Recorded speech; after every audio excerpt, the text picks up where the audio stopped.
ফেসবুকের যুগ নয়।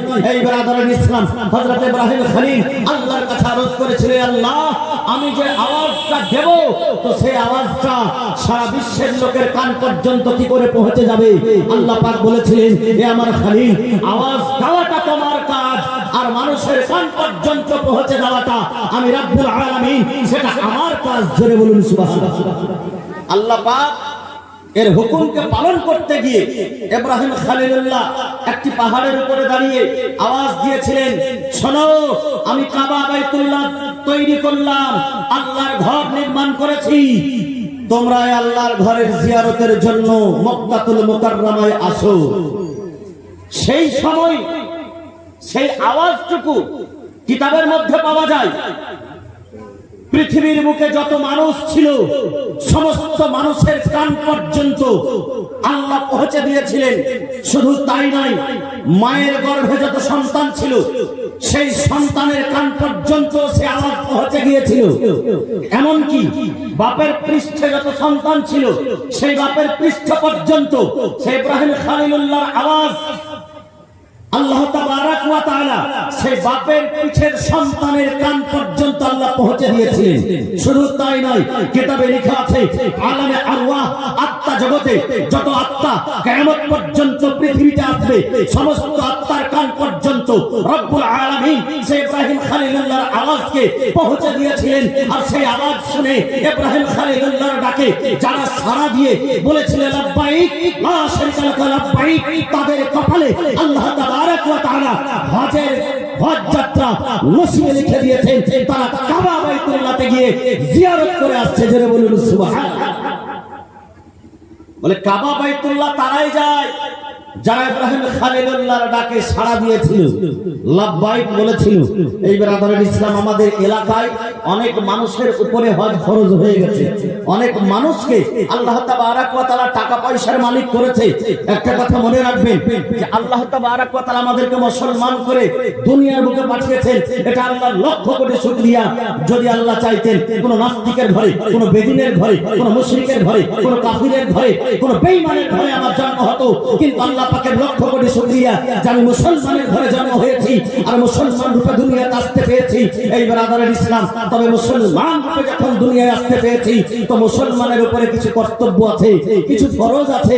আল্লাহ তাবারাক ওয়া তাআলার হাবিব সাল্লাল্লাহু আলাইহি ওয়াসাল্লাম সেই কর্তব্যগুলি বলে দিয়েছেন। সেই কর্তব্যকে আমাদেরকে পালন করতে হবে।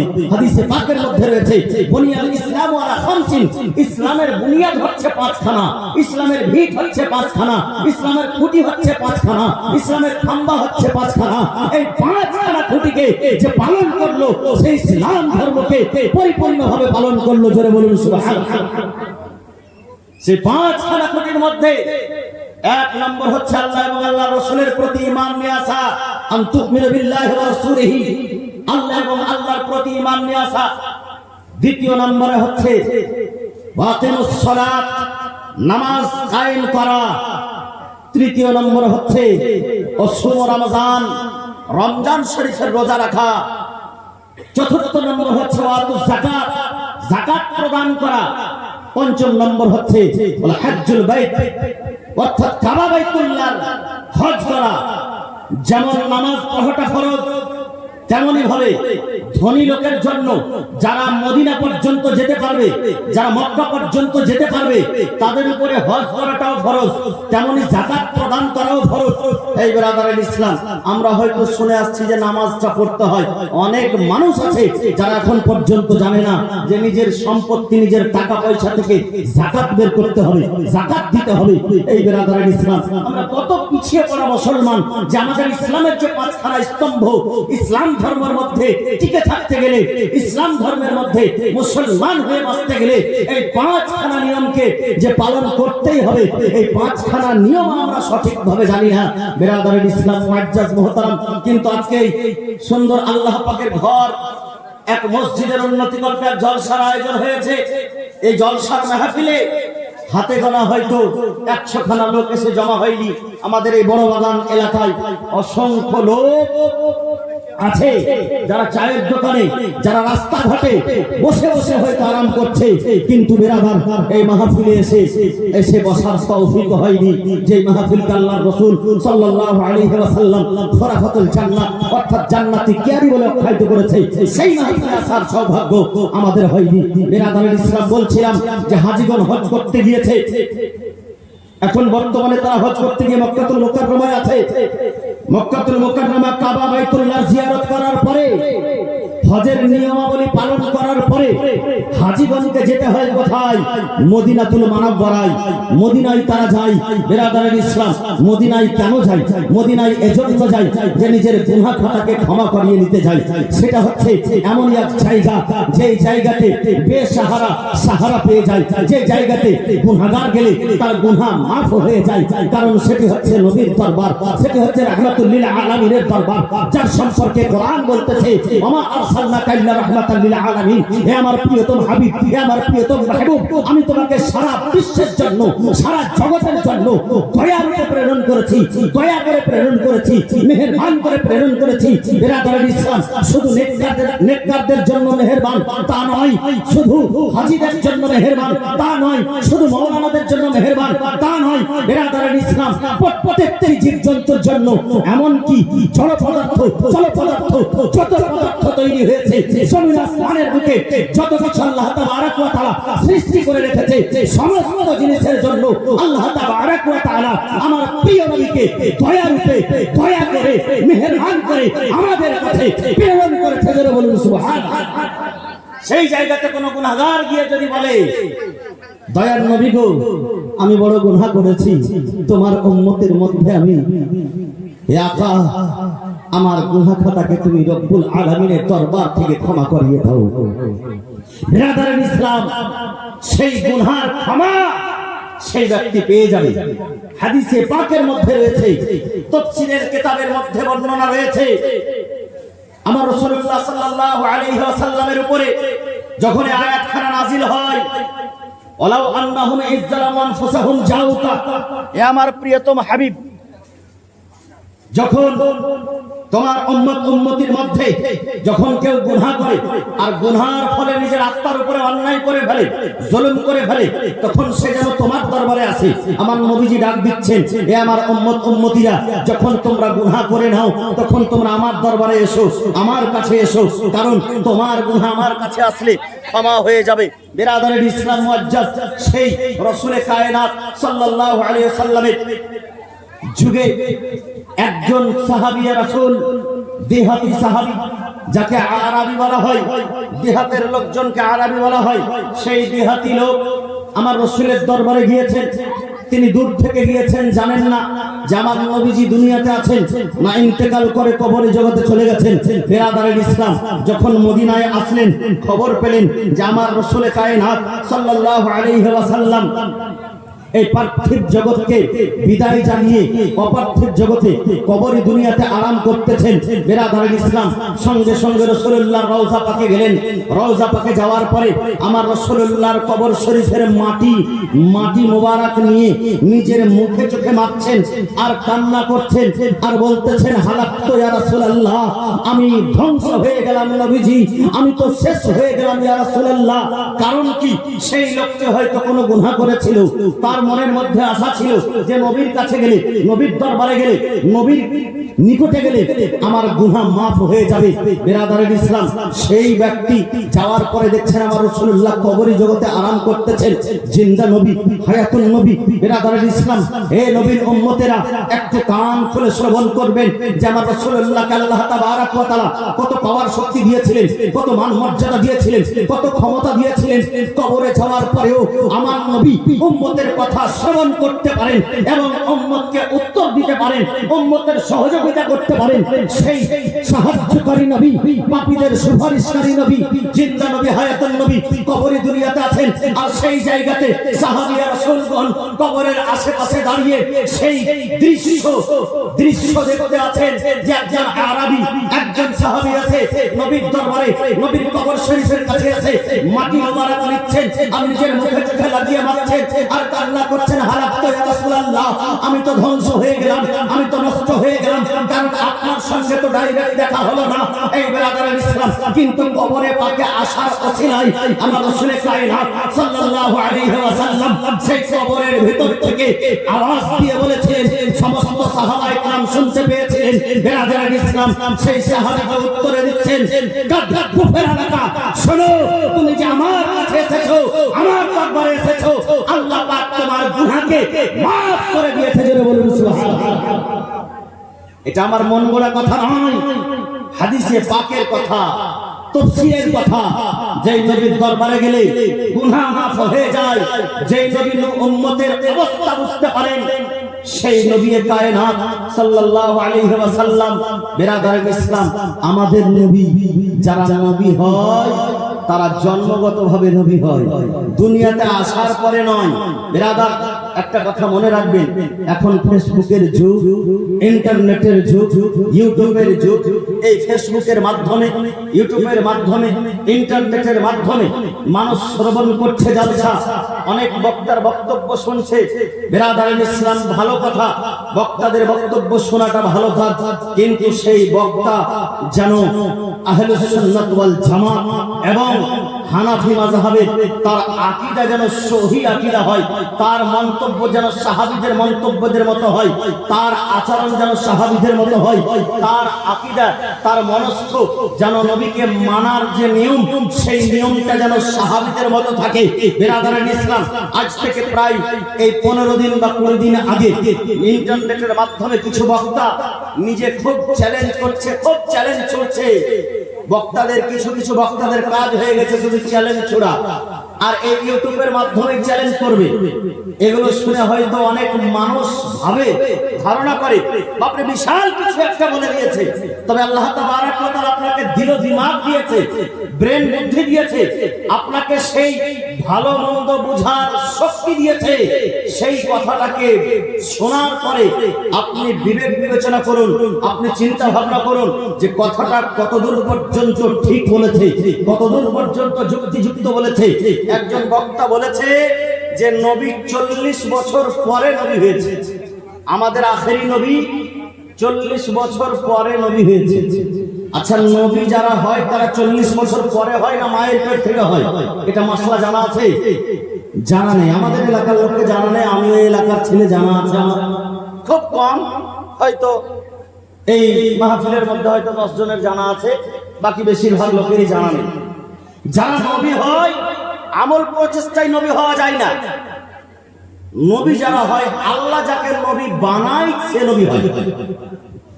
না তো আমার নবী আসার পরে আজকে 1450 বছর হয়ে গেছে, কোন মায়ের লাল নবী আর হতে পারেনি, কারণ যে আল্লাহ নবী পাঠায়নি। নবী মানে হচ্ছে পায়গাম্বার, আর পায়গাম্বার মানে হচ্ছে খোদা কা ভেজা হুয়া, আল্লাহর প্রেরিত। আল্লাহ যাকে পাঠায়, আল্লাহ তাবারক ওয়া তাআলা যাকে নবী বানায় সে নবী হতে পারে, সবাই নবী হতে পারবে না। বেরাদারের ইসলাম, আজকে আমার নবী যিনি হচ্ছেন সমস্ত নবীদের নবী, সমস্ত পায়গাম্বারের পায়গাম্বার, তাকে যদি বলে যে নবী 40 বছরের পরে নবী হয়েছে, তার মানে 40 বছরের আগে, 40 বছর আগে কি ছিলেন? নবী ছিলেন না। মানে তো এটাই বুঝায় যে 40 বছরের আগে নবী ছিলেন না। আর যারা নবী নয়, যারা নবী নয় তাদের মাধ্যমে গুনাহ হতে পারে, তাদের মাধ্যমে ভুল হতে পারে, তাদের দ্বারাই ত্রুটি হতে পারে, তাদের দ্বারাই খাতা হতে পারে, কিন্তু যারা নবী হয় তাদের দ্বারাই কোনো ভুল হতে পারে না, তাদের দ্বারাই কোনো খাতা হতে পারে না, তাদের দ্বারাই কোনো গুনাহ হতে পারে না। আন-নবী মাসুরুন আনিল খাতা, যারা নবী তারা গুনাহ খাতা থেকে পবিত্র থাকে। জোরে বলুন সুবহানাল্লাহ। নবীদের দ্বারাই কোনো গুনাহ হয়?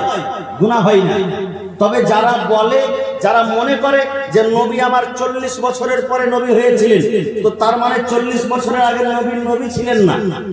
নাউজুবিল্লাহ, জোরে পড়ুন নাউজুবিল্লাহ।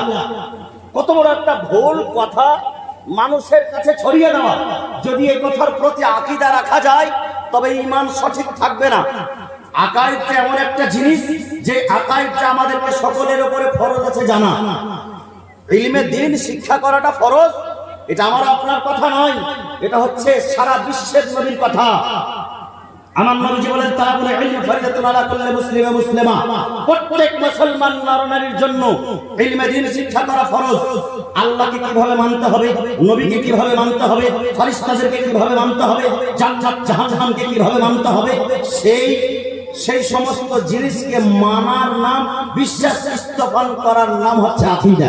বিশ্বাসটা কিভাবে রাখবো বিরাদার? যদি আপনার এই কথার প্রতি বিশ্বাস থাকে যে নবী আমার 40 বছর পরে নবী হয়েছিল, আল্লাহু আকবার, তবে সেই সময় যখন আল্লাহ তাবারক ওয়া তাআলা পৃথিবী সৃষ্টি করেননি, দুনিয়া সৃষ্টি করেননি, আসমান ও জমিন তৈরি করেননি, শুধুমাত্র আদম নবীর পুতলা তৈরি হয়েছে, সমস্ত নবীদের আত্মাকে তৈরি করা হয়েছে। সমস্ত নবী দুনিয়াতে আসার আগে আল্লাহর কাছে শপথ নিয়ে এসেছে এবং সমস্ত নবী আমার নবীর কলমা পড়ে নবীর উম্মত হিসেবে দুনিয়াতে এসেছে। জোরে বলুন সুবহানাল্লাহ। আদম নবী আমার নবীর কলমা পড়েছেন, আল্লাহু আকবার।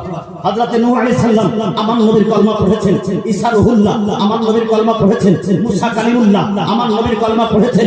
বিরাদরান ইসলাম, এক কথায় সমস্ত নবী এই কথার উপরে ওয়াদাবদ্ধ যে আমরা শেষ নবী, আখেরি পয়গম্বর জনাব মুহাম্মদ রাসূলুল্লাহকে আমরা আমাদের সর্দার রূপে, আমরা আমাদের মুনিব রূপে, আমরা আমাদের মালিক রূপে, আমরা আমাদের হেড কমান্ডার রূপে, আমরা আমাদের হেড নবী রূপে, আখেরি পয়গম্বর রূপে, নবীদের নবী রূপে আমরা তাকে মেনে নিয়েছি। জোরে বলুন সুবহানাল্লাহ। সেই নবীর প্রতি সমস্ত নবী যখন ওয়াদাবদ্ধ, ঈসা রূহুল্লাহ যখন ওয়াদা করেন তখন কোন নবীর উপরে ওয়াদা করেছিলেন? আমার নবীর উপরে, আখেরি নবীর উপরে, যে মুহাম্মদুর রাসূলুল্লাহর প্রতি এখন মানুষ মুসলমান নিজেকে দাবি করে আঙুল উঠিয়ে বলে যে নবী তো 40 বছর পরে নবী হয়েছিল। তবে শুনে রাখুন বিরাদরান ইসলাম, সহিহ হাদিসের মধ্যে আমার আপনার নবী তথা সারা বিশ্ব জাহানের নবী ইরশাদ করছেন, দলিল শুনে নিন। এটা তো আমি যুক্তি দিয়ে বললাম, কিন্তু দলিল শুনুন। হাদিসে পাকের মধ্যে আমার রাসূল কায়নাত সাল্লাল্লাহু আলাইহি সাল্লাম ইরশাদ করেন, কুনতু নাবিয়্যাও ওয়া আদমু বাইনাল মা'i ওয়াত তিন। আমি তো সেই সময় নবী ছিলাম যখন আদম আলাইহিস সালামের পুত্রাও তৈরি হয়নি। আদম আলাইহিস সালাম মাটি এবং পানির মধ্যস্থলে ছিল। আল্লাহু আকবার। সাহাবীরা রাসূল জিজ্ঞাসা করছেন, ইয়া রাসূলুল্লাহ, ইয়া হাবিবাল্লাহ, আপনি যে নবী এটা কখন থেকে, আপনি কবে নবী হয়েছেন? সাহাবীরা রাসূল জিজ্ঞাসা করছেন আমার নবীকে। আমার নবী উত্তরে দিচ্ছেন, শোনো, আমি সেই সময় নবী হয়েছিলাম যখন আদম আলাইহিস সালামের পুত্রাও তৈরি হয়নি, আদম নবীকে তৈরি করা হয়নি, মাটি আর পানির মধ্যস্থলে আদম নবী ছিল, আমি সেই সময় নবী ছিলাম। জোরে বলুন সুবহানাল্লাহ।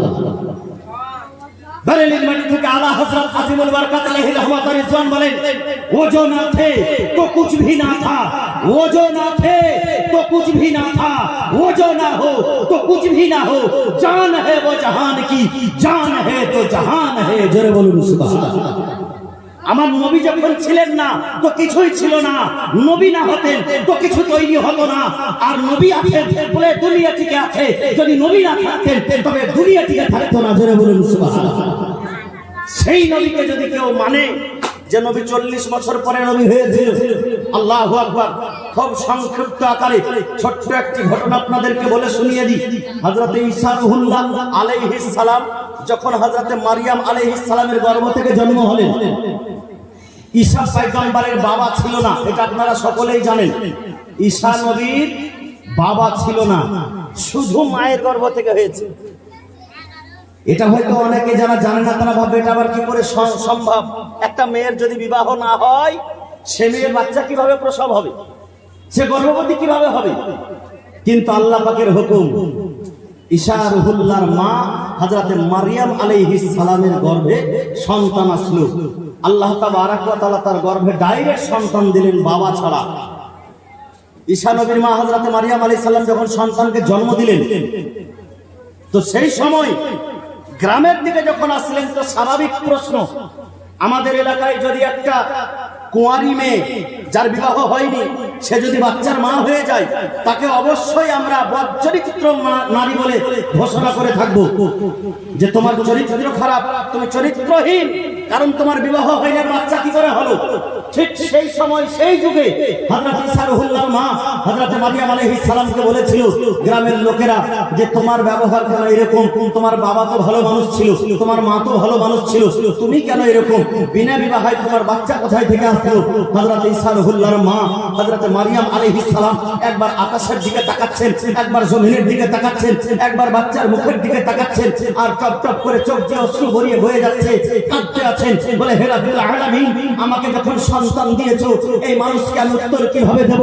গায়েবী আওয়াজ আসছে, এ মারিয়াম শোনো, আমি যেমন তোমাকে সন্তানের মা বানিয়েছি, তো লোকের কথার উত্তরটাও আমি দিতে পারবো। জোরে বলুন সুবহানাল্লাহ। বলে শোনো, যখন তোমাকে জিজ্ঞাসা করছে যে তুমি সন্তানের মা কি করে হলে, তো সেই সন্তানের দিকে তুমি ইশারা করে দাও, ইন্ডিকেট করে দাও যে তোমরা এই ছেলেকে জিজ্ঞাসা করে নাও যে এই ছেলে কোথায় থেকে এসেছে, সেই ছেলেকেই তোমরা জিজ্ঞাসা করো।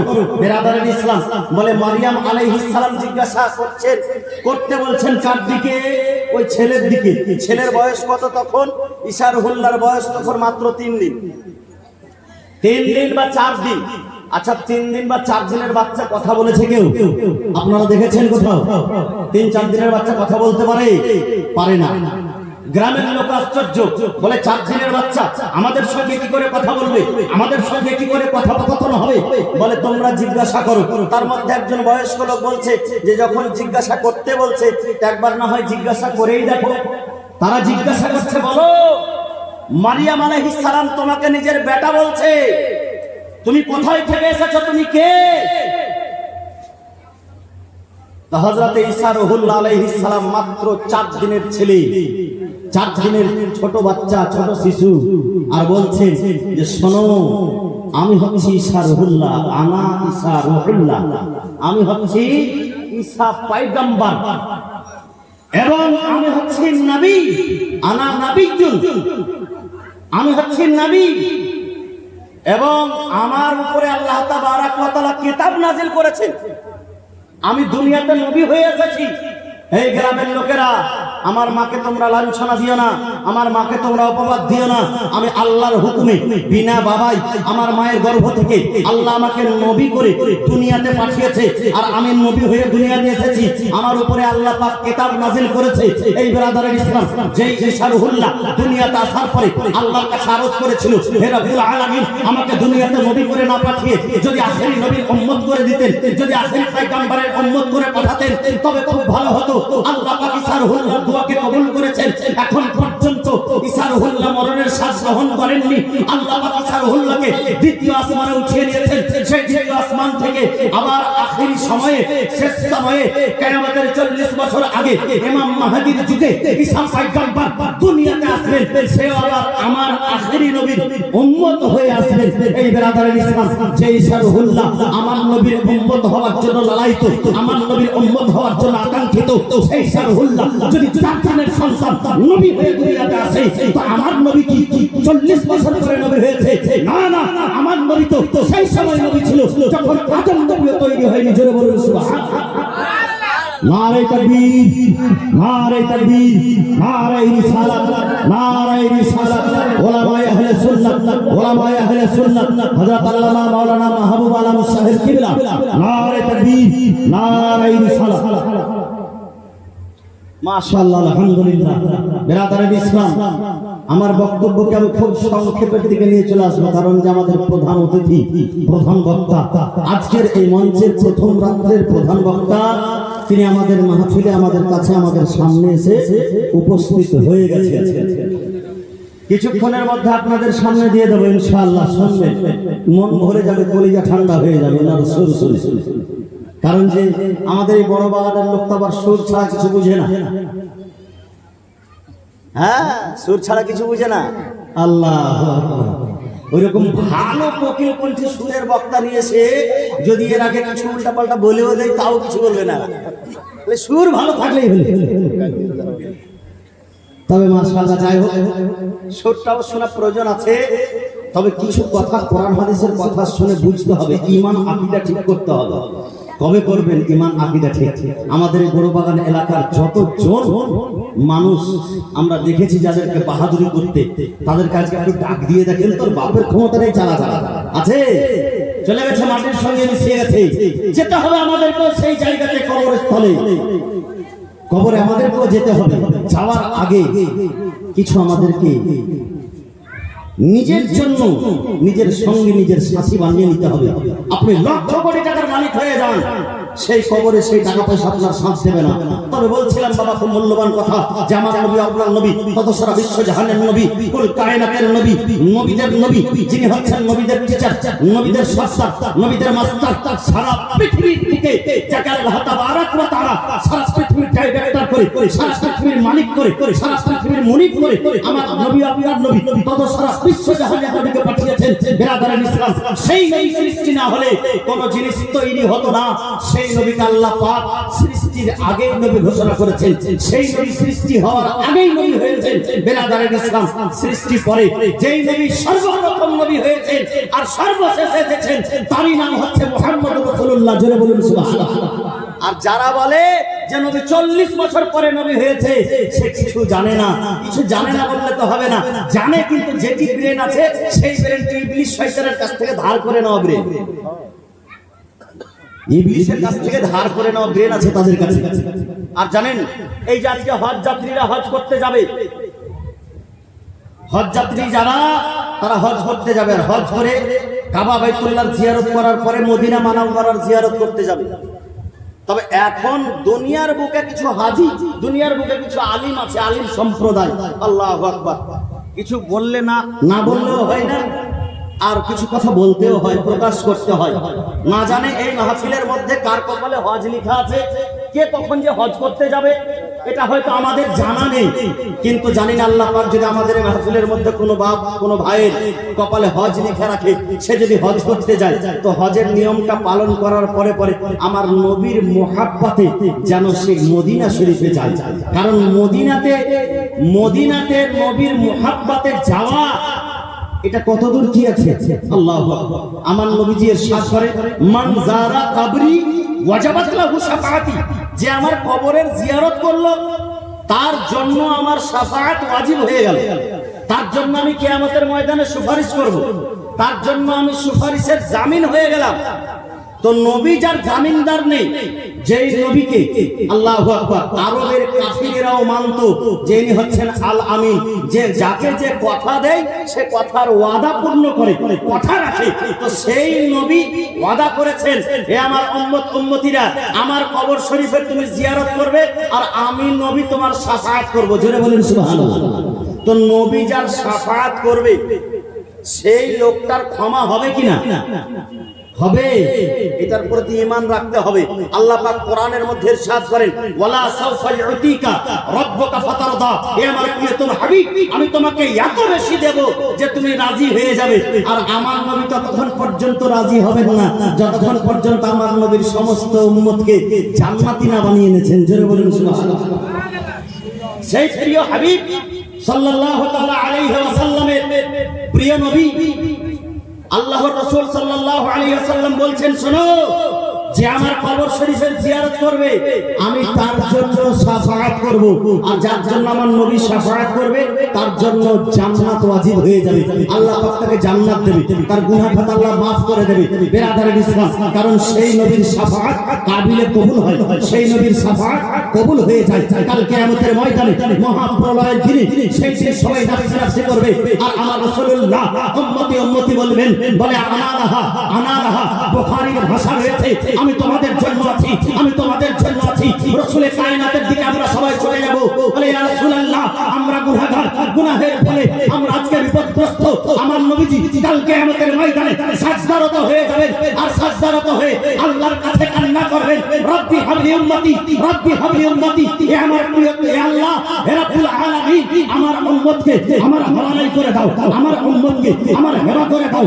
আল্লাহ তাবারক ওয়া তাআলা বলবেন, ইয়া মুহাম্মদ ইরফা রাসাকা, হে নবী, তুমি তোমার মাথা উঠিয়ে নাও, তুমি যেটা বলবে সেটা শোনা হবে, তুমি যার জন্য দোয়া করবে সেটা কবুল করা হবে, তুমি শাফাআত করো, তোমার শাফাআত আজকে গ্রহণযোগ্য হবে। জোরে বলুন সুবহানাল্লাহ। যেই নবীর শাফাত কাল কিয়ামতের ময়দানে গ্রহণযোগ্য হয়, সেই নবীর দরবারে বিরাদরান ইসলাম যে রাসূলুল্লাহর রওজা শরীফের জিয়ারত করলে গুনাহ খাতা মাফ হয়ে যায়। আর সেই গুনাহ খাতাটা মাফ হলে আমার নবী বলেন যে আমি তার জন্য শাফাত করব, আর সেই কাল কিয়ামতের ময়দানে আমার সঙ্গে আমার উম্মতকে আমি তাকে জান্নাতে পাঠাবো। জোরে বলুন সুবহানাল্লাহ। সেই রওজা পাকে জিয়ারত করাটা সুবহানাল্লাহ, তার জন্য আল্লাহ পাক বলছে ওয়ালাউ আন্নাহুম ইসলামু আনফুসাহুম জাউকা, হে আমার প্রিয়তম হাবিব, তোমার উম্মতিরা যখন গুনাহ করার ফলে নিজের আত্মার উপরে অন্যায় করে ফেলে, তখন তোমরা জানো তো তারা জানো তোমার দরবারে আছে। নবীর দরবারে গেলে কি হয়? গুনাহ মাফ হয়ে যায়। কবি